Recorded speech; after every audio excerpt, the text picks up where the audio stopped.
Nasty Savage, welcome once again to 69 Faces of Rock. How are you guys doing today? Yeah, Good, man. Good to be brutal. Good to be back in Chicago. Metal Threat time, man. That's right. You guys have been involved in a lot of festivals lately, right? What's been going on over the last year? Well, we have played some really cool shows. L.A. We're back in Chicago. We played Reggie's. What else have we done? Shit. God, we played in Greensboro, City. North Carolina, Mexico City. Yeah, we played the Chainsaw Massacre. That was really cool. Mexico City. Great fans in Mexico City. It's heavy metal brings people together, and it doesn't matter the language or anything. It's the language of the music, the power of heavy metal, and the fans that are so loyal, and that's what brings us here today. It's a Metal Threat here, and we're excited to be here, man. And we've played a lot of different places, but right now what we're talking about is what we're doing tonight. Excellent. And what should we expect tonight? Oh, it's gonna be mayhem. Mayhem. Yeah, it's gonna be a really good show, man. It should be really awesome, man. We've got some great fans. We've already talked to a few people at the club tonight. Ronnie, you always have a lot of tricks up your sleeve. Well, we were out shopping this morning. Mark, I got to thank you for taking us out to Denny's for breakfast. And it's always good to spend time with you because you're such a master at what you do. And I cherish the friendship that we do have.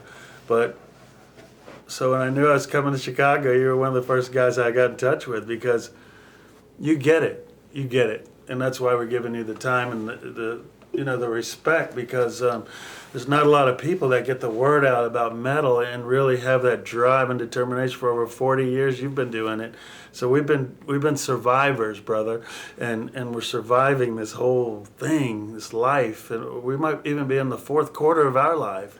True. But you know what, we're going to make the most of it, and we're going to celebrate together with the people tonight. Yes, sir. And yeah, the thing's up my sleeve. Yeah, you never know what the hell's up this sleeve right here, man. Right there. Right here. Because we went shopping this morning. I got some flowers for the memorial service tonight on stage. There's a TV set involved that goes hand in hand with the memorial service. And, it's just real. It's 100% real. And every band, how many bands were there? 50 bands on these 2 stages in 4 days. It's going to be our time tonight to take the stage on Sunday night. Mm-hmm. And it's exciting because it builds up. We were on the plane a couple hours here and stopped, took more hours there to get here. And now it's time. Today's the day. And we're going to take the stage. It's going to be ours for an hour or so. And we just have to do our bit. We have to take care of business. And that's what we're going to do tonight. We're going to just take care of it, but it's natural. Mm-hmm. It's just a natural progression for us, man. And, I just enjoy it. I really enjoy reaching out and communicating with the people because there's a lot of younger kids, man, and a lot of death metal kids, and they might not be so open-minded to a thrash band or whoever Nasty Savage really is. They might think this or think that. So we have a chance tonight to communicate and to reach them and maybe send them home with not only burned images in their brain, but thinking differently of a thrash band like Nasty Savage has been around for over 40 years. So it's an exciting time to make new friends, influence people, and come together. On top of it, you survived World War III. World War III, yeah. Well, back in the day. That was like World War III, if you're talking about the Montreal. That's right. That's what I'm talking about. Okay. The initial package of pioneering bands. Yeah, it was Celtic Frost, Destruction, Possessed, Voivod, and Nasty Savage. And we're just a little old band from Brandon, Florida. Just a little old band from Brandon, Florida. And we went to Montreal, Canada because of this Wage of Mayhem demo tape that we created, and it's like, damn, we got signed to Metal Blade, and here we were in Montreal with Destruction, Tom Warrior, and just great icons of metal at the time. And playing for some great people in this place at Montreal. And here's these metal fans, and came from New York, they came from all over to see this show, and we were the first band to play, I believe. Yeah, we went on first. So we set the tone, man, and it just went on from there. But that's the thing, when you have the stage, you just got to make the most of it. So we survived that, but we survived every one we've ever done, you know, and we're only as good as our next one or the one we're doing tonight. But Montreal is was the Palladium in Montreal, Canada. And, you know, I met some of the greatest people in Canada. Our bus broke down in the snow, and it was getting dark in Montreal, and we just happened to look, and this guy closing a bank. And I go, dude, can you help us? Can we use the phone? He let me come into the bank to make a phone call. I didn't know who to call. So he said, you know what, my friend has a place that works on trucks right down the street. So he said, let me take you there. So he got us to that place, and the guy said, dude, this bus is too big for my station here, but tell you what I'll do. I'll tow the truck to my home, and we have a big garage there. And he got his sons out, and they worked on the bus all night, through the night. And in the morning, our bus was ready to roll, and they only charged us like $350 for something that probably cost around $2,000. So some of the greatest people we meet on the road, and the stories that we have about, first off, always making it home safe, you know, is very important. Taking care of business, being professional. But the people you meet along the way, like yourself, Mark, are what really makes it all worthwhile. And it's the promoters that work hard, the fans that pay their money, they support, they're loyal, they know the songs, they support all the bands traveling, to coming together. It's really an amazing thing, man. It's really amazing. Absolutely. What's new in the camp, Nasty Savage camp? Well, we got a new guitar player. Dave Orman is his name. We got some pretty decent sized shoes to fill, he and I. It's fun. We're writing some new music. We got one song we're going to play tonight. It's an instrumental, but you know, we're moving forward with that. We got that one done. How did you find them? Because you have to play with them. Yeah, well, me and Dave and Jim, we played on another album that we have in a death metal band called Contorted. And Dave was our guitar player on that album. And he and I jived so well together, it just seemed like a natural fit for what we're doing here with Nasty Savage. And Dave is an awesome shredder guitar player, so hopefully we'll get some stuff done, written, recorded, and into the masses soon. And how do you guys determine the set list? Like, what are you gonna play with so many great songs at your disposal? Well, you know, we kind of stick to what we have been playing, and so many of the songs to us are classics that we played forever and ever. So we go by the times we have to work with, and then like we took out a couple of songs for this one because of the time frame. But it's usually the staple songs, you know, we've always played, because those are the ones we know and we're tight with. Because we don't really have to practice a lot, because, you know, it's hard with all of our different lives and schedules. So we try to keep it simple, but try to keep it on the classic side. And getting back to the new guitarist, you know, after we came back from Mexico, David Austin, he said, dude, I'm burnt out with this shit, man. I'm just burnt. I just need to take a break. I don't want to do this anymore. So he was like, I said, Dave, it's not the end of Nasty Savage, though. We have another chapter, because I'm not done. And we got guys in this band right now that has a lot of passion, a lot of talent, with Jim and Pete and Scott. You know, then we had to fill a void, you know, like, oh God, what are we gonna do? So what I do, I asked Pete, I said, Pete, what do you got, brother? And Pete within 24 hours go, I got a guy. And I was like, oh, hell yeah. So I judge his thinking as far as the guy he wants to jam with, and Pete says the guy's a good fucking guitarist. I was like, oh, hell yeah. And, you know, he jammed with this guy, and these guys already jammed with him. So we talked to him, and I thought it just came off like a really good guy. And then I heard him play and heard some licks that he's got, and really excited about it, because it's time. It's all it is.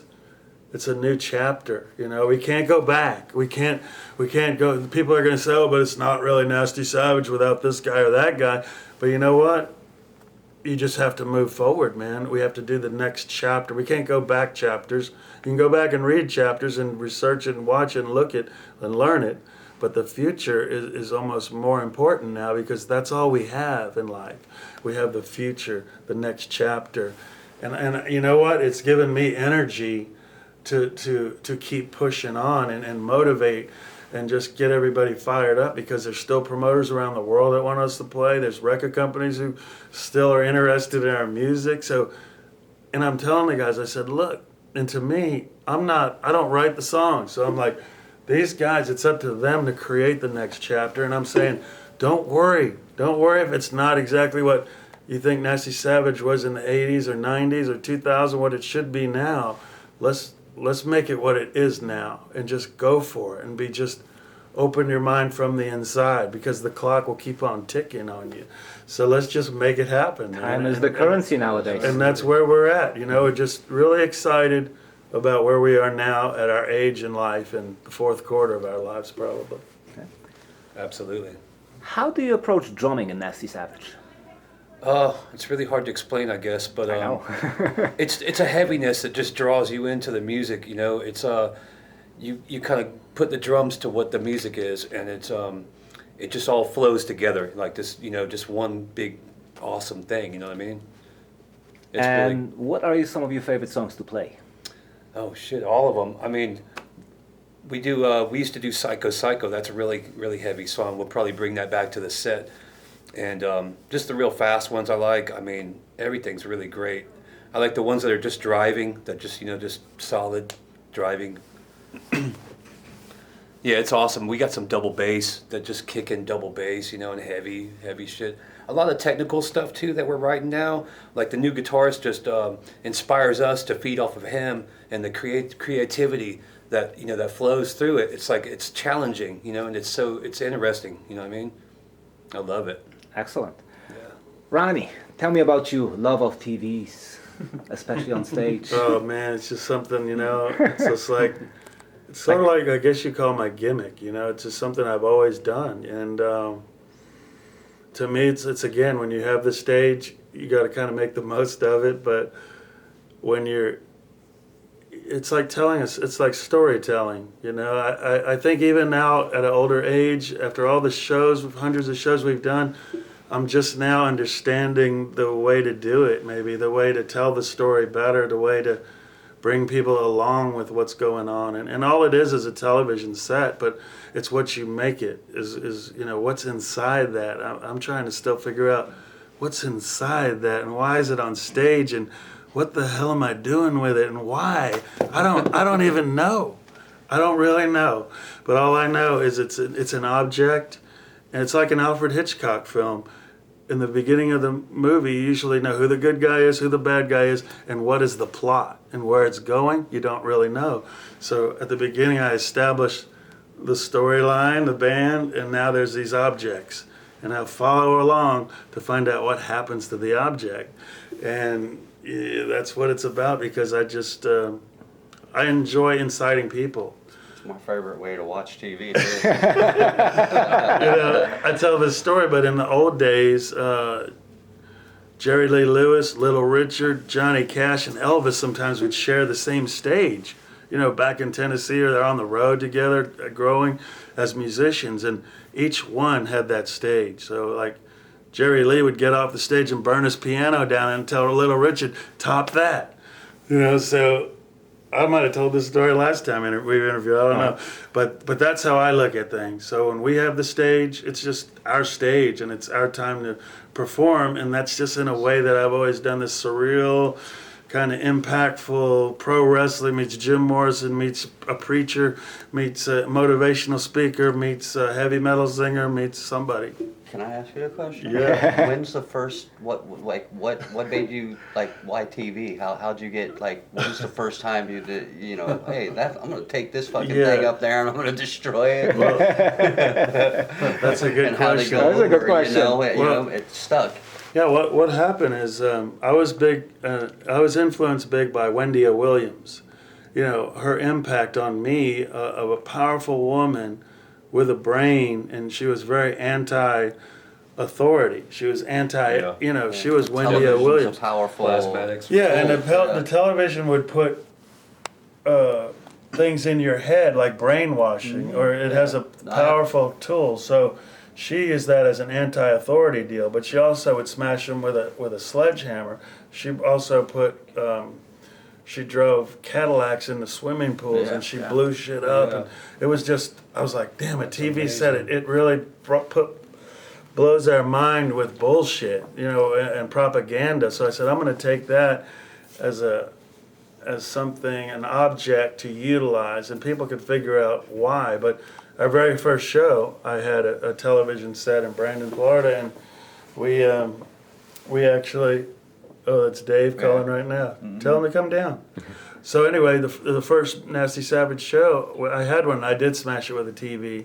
So then I started integrating it, and I just kept bringing it on, and I'm still trying to home in my craft as a TV repairman, and so, you know, you have to know what you're doing to play around with TV sets. How do you get mentally ready for that? Because, I mean, there's blood involved, there are scars, you name it. Yeah, it's, you know, I don't want to say it's like going to war, because God bless our troops who are out there in war around the world, and they're really at war, you know. So this is it's just a game show that I'm doing, but it's real to me.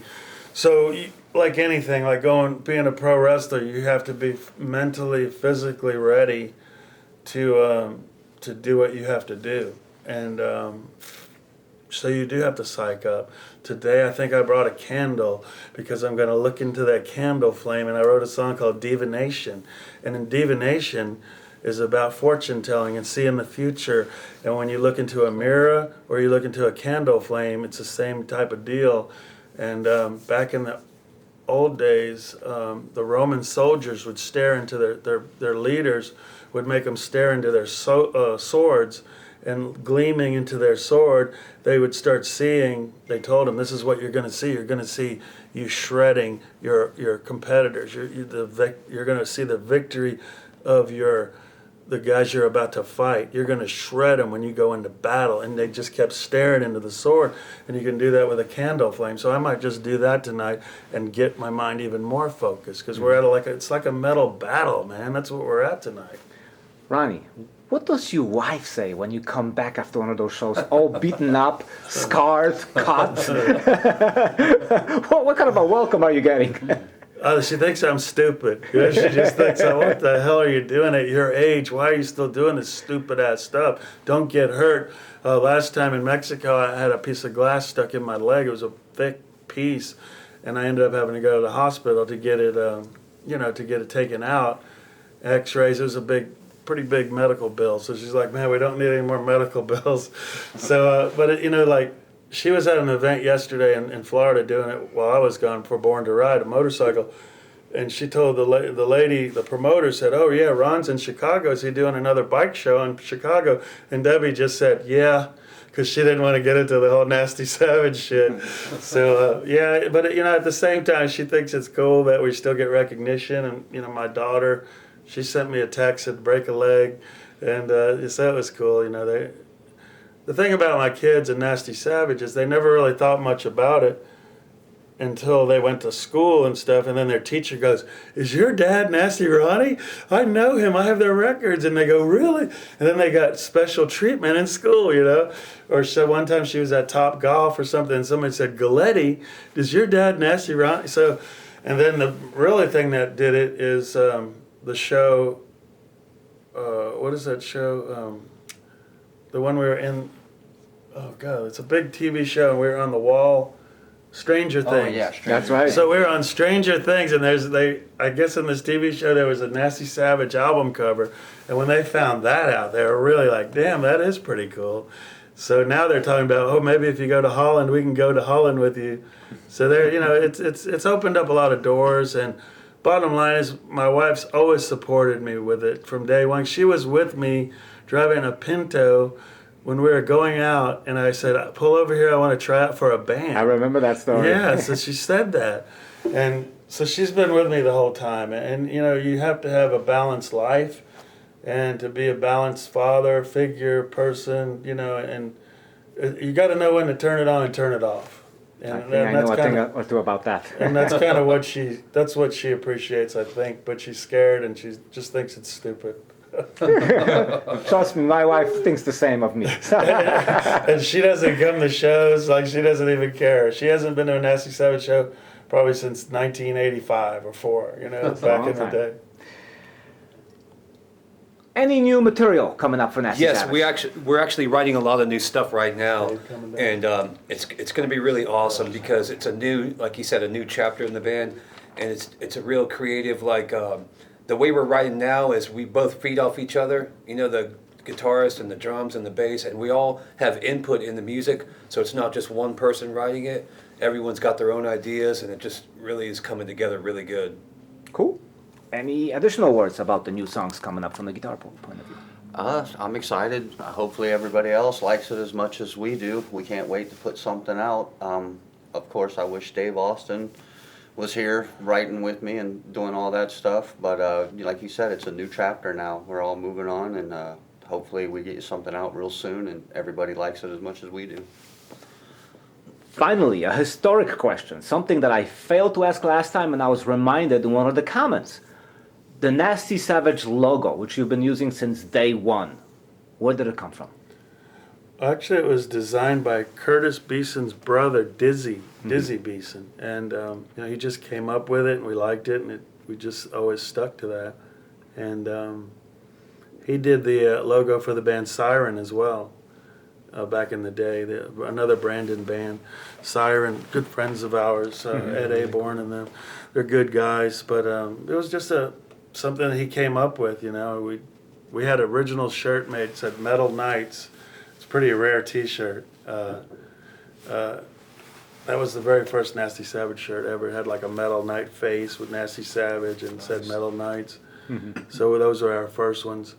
But just on a side note, what Pete said is important too, because you know, when you lose someone like David Austin, or we lost Ben, you know, different bass players, Curtis. But it is what we are today. I respect the guys, and I love it. It's like having children. You love them all, you know. You can't pick, like I can't pick my favorite album, or, you know, or sometimes whatever, and you just got to love them all, you know, and you do. And it's relationships sometimes fuck up, or just things happen in your life. And like I said, some people are just going to say this isn't real Nasty Savage without this guy or that guy, but people, we can't change that. All we have is the future, and that's what we're really excited about. But you know, when we play a song like The Morgue, yeah, I think about David Austin. I was like, man, what a classic song. We played forever, and it's such an important song now on our song list because of, you know, with the morgue and the messages and the flowers or whatever we're doing with it. You know, it's the music is hypnotic to me. And it's all about the music. Some people try to make me like the focal point. Maybe I am. But without the music, man, and without what these guys are producing now with the new songs and stuff, I mean, it's a team. It's everybody coming together to put in 110%.